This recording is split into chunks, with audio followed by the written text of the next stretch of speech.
Okay, the Chiefs cruised past the Commanders on Monday Night Football. Patrick Mahomes threw for nearly 300 yards and 3 touchdowns, and the defense was just as dominant, not allowing Washington to score at all in the second half. The result was a 28-7 win for the Kansas City Chiefs. Now, the Chiefs continue to march back from their 0-2 start to this season. Since then, they won 5 of their last 6 games, with each win coming by double digits.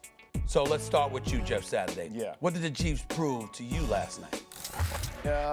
Inevitability, right? It's coming through Kansas City. And when you think about how good this offense has gotten really in the last 3 weeks or so, and you've seen all the pieces and parts, right? Like the injury to Worthy, him getting healthy, Rice coming back from suspension, what he's done the last couple of weeks, Mahomes, Kelsey last night, I thought, I call it like sneaky old man, like sneaky old man tennis, which I know you love to play. That's what Kelsey plays, right? Like, he's a great teammate. He's willing to throw the rub in. He's willing to block for a little bit and then leak out and catch a beat. He's ready to lead plays.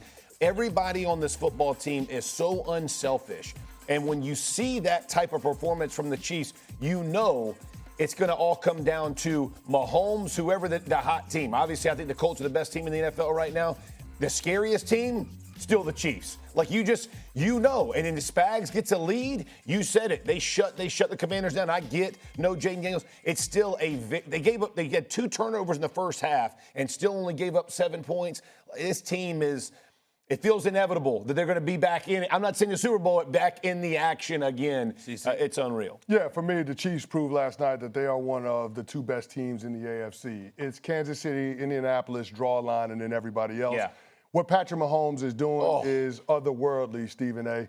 Last night marked his 3rd straight game with 3+ passing touchdowns. Last time he did that was the 2021 season when he had Tyreek Hill on the roster. Yeah. Right? He leads the league in passing yards and completions outside of the pocket. So his ability to be able to extend it down takes this offense to a different level. Talk about he's not a quote runner. He's not like a dual. No. But outside the pocket, he leads the league in passing yards and completions outside of the pocket. That's unreal. Which makes him a cheat code for Andy Reid, and it's frustrating for defensive linemen and opposing defensive coordinators because you can't plan for the improvisation that Mahomes brings to the party. Yeah. Last night, the distribution and touches, four different runners with design runs, catches by 6 different receivers. Yeah. You don't know where it's coming from with the Kansas City Chiefs. And the scary proposition about this team, Doggy, is that the offense is not even the best phase of the football team. Right. Jeff Saturday just told you. The game was decided early on when the Washington Commanders had 3 straight possessions plus 40 and got zero points out of it. That defense, while they don't have gaudy stats, they don't make a lot of mistakes, not a lot of blown assignments, don't allow explosive plays, and they're sure tacklers. That is why the Kansas City Chiefs are inevitable and why we should expect them in the championship round. Well, I had the over, so I didn't need those plays at the 40-yard line. 48, Steve, 48. And he's down the field. Go, Mark, throw the ball in the end zone a couple of times. Jeez, it drove me crazy.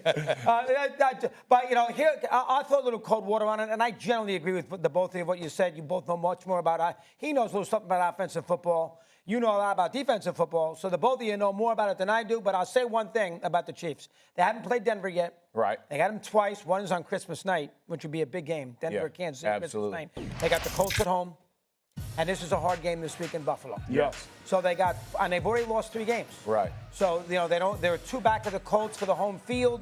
They lose to Buffalo this week. They'd be 2.5 back of them because the Bills only have 2 losses.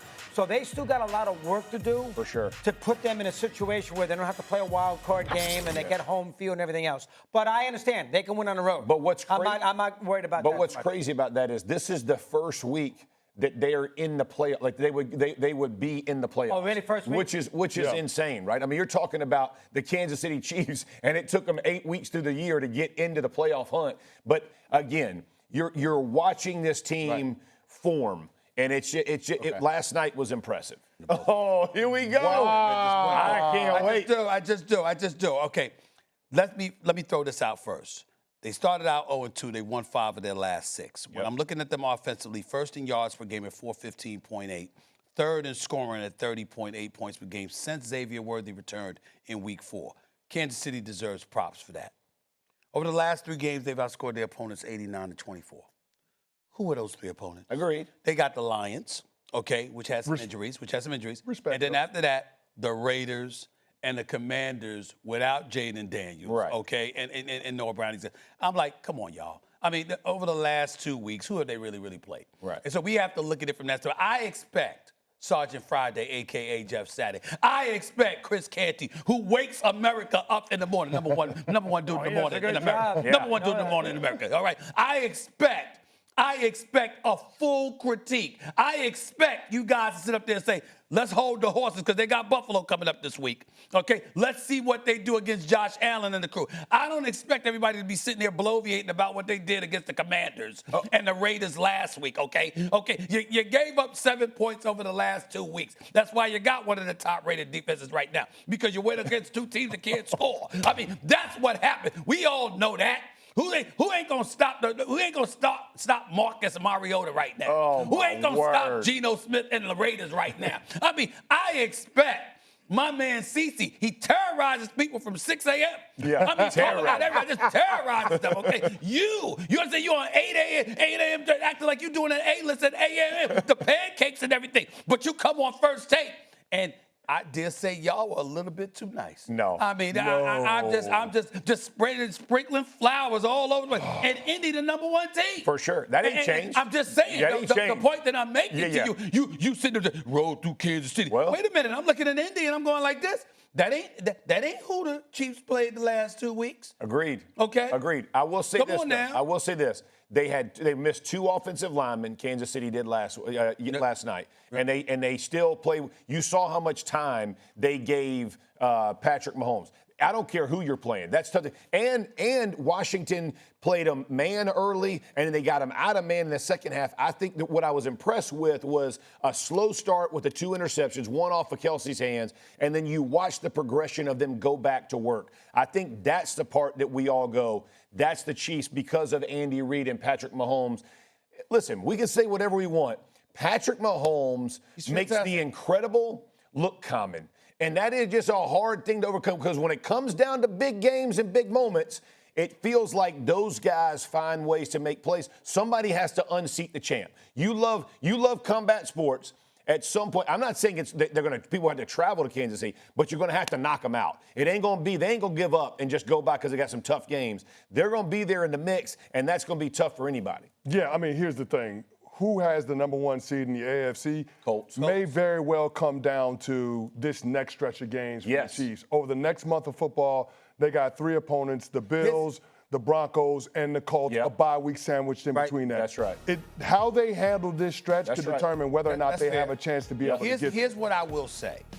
If I'm the Indianapolis Colts, every game is a priority. Amen. Because I want to make sure that the road to the Super Bowl comes through our house. No doubt. I do not want to be Indy and I'm stuck putting Daniel Jones in a situation where you got a quarterback at Arrowhead Stadium in a major playoff situation. Sure. I want that game in Indy. No doubt. That, to me, should be their number 1 priority. It should be locked focus on that, doggy. Listen, Jeff, take it easy on the Colts. Well, they beat Tennessee twice. They beat Miami. They beat the Raiders. Those are the 4 worst teams in the league. And they beat Denver, and they should have lost. Because that leverage penalty was a terrible call. They should have won against. I understand, but I'm going to have a little Okay, so take the Rams. They should have won the Rams game when they're okay. All right, so they're still got one loss. They beat Tennessee twice. Miami. They're on the schedule. They're on the schedule. But what are you going to? They have played an unbelievably easy schedule. Part of that is fair. Part of that is take it easy. Part of it is fair. However, they're not just beating people.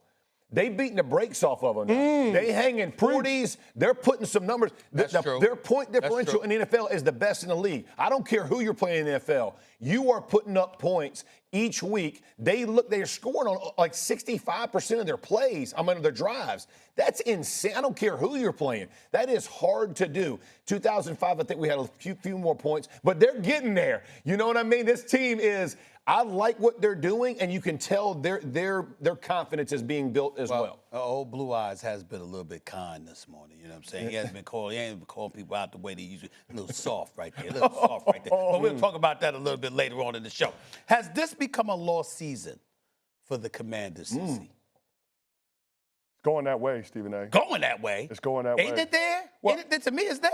I don't know the extent of Jayden Daniels' injury and how long he's going to be out. Whether or not he's going to be able to bounce back for Sunday night against But the Ms. Seattle Lauren with Seahawks. the quad, Tunsil goes down last night. Or Brown's been out. I hear you, struggling. Stephen A. But Jayden Daniels, I can't unsee what I saw in his first season. Now, I also have to acknowledge that the injuries are uncomfortable. And coming into the NFL, that was one of the things that we expressed concern about. Yeah. His slider frame, the style of play that Cliff Kingsbury employs, the injuries along the offensive line, Laney, Lerman, Tunsil. Yeah.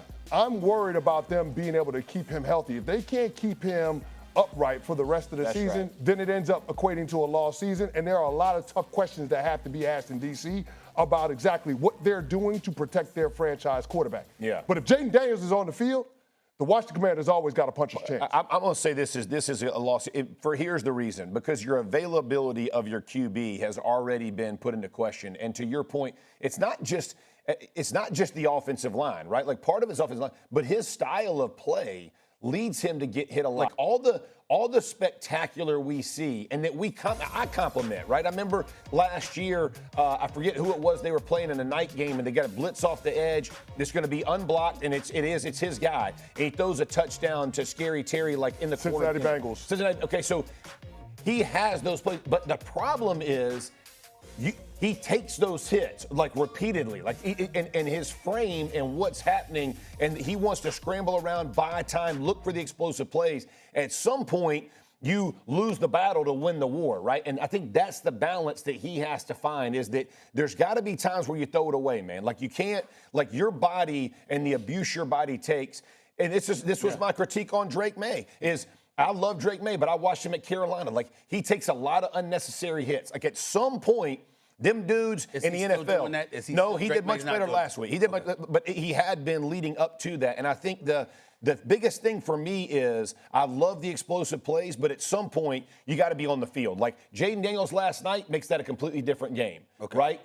And that's why I'm saying it's a lost season, because I don't know how long he's going to be out. Well, remember, too, when you think about the NFC for a second, they are not making the playoffs. Yeah. Seattle, the Rams, the Niners, Green Bay, Detroit, Tampa, and Philly. Yeah. That's 7 teams. Yeah. They're 3-5. Right. They're not making a postseason. No. Right. And furthermore, get used to them on TV. Dallas, too. Oh, they're on prime time all over the place. Right. You're going to be seeing a lot of Washington and Seattle. They're going to why. flex those games out of there, baby. They got to flex those games out of there. Especially when Jayden Daniels ain't in the lineup. He has to play. They're not watchable. They're not watchable. Yeah. It's just that simple. They are not making a postseason. The NFC is pretty basic of who you're going to be in the postseason. Yeah. They got the 3 teams in the West that are all 5-2 or 6-2 or 5-3 with champion. Green Bay, Detroit's going to make it, and the Eagles are going to make it, and Tampa's going to win the NFC South. Yeah. There's only 7 teams. That doesn't leave these second-place teams like for a Carolina Which or Washington. Which means it begs the question: what do you do with Jayden Daniels? That's a good point. Since you know that the prospects of you getting the postseason are slim to none. You preserve your future. You protect the franchise. You might have to start thinking like that sooner. You saying like not playing them? No. I'm not talking about right now because you're only 8 games in. Right. I'm saying you might have to 4 or think 5 about. games to go You might have to think about that at some point because, as you point out, he's slight of frame. You don't have the personnel to protect him. You know he is the face of the franchise, the future of the franchise. You want to protect him at all costs. You might have to start thinking about that if you continue to nosedive. That's all I'm saying. No, I hear everything that you're talking about. I will acknowledge, though, that the Washington Commanders finished the season with 4 straight division games, including 2 against the Philadelphia Eagles. Right. So if Jayden Daniels is on the field, I'm not going to dismiss the possibility that they can make a run in that stretch if they don't disqualify themselves first. Right. But I think the conversation that I want to get into is a little bit bigger in terms of long term. And the scheme that Cliff Kingsbury has around Jayden Daniels operating almost exclusively out of the shotgun. It's them and the Cincinnati Bengals over the past year and a half in terms of the most offensive plays out of the shotgun. What's going on with the Cincinnati Bengals quarterback right now? He's hurt. 3 times. What's going on with Jayden Daniels? He's hurt.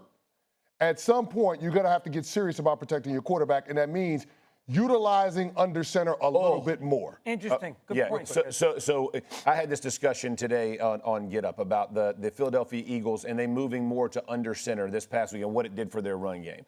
This would be the same situation in Washington. It makes it so much easier for offensive linemen. Our angles change. Defensive linemen line up in alignment and setup totally changes when a quarterback is in gun or even in pistol for that matter. Like people are like, pistol don't help us either, right? Like basically defensive linemen are in tee-off positions. They are low and hunkered and they are going to be shooting gaps, getting upfield, causing disruption. When you play under center, they got to be more braced for double teams because the plays hit quicker. The backs can see the plays faster.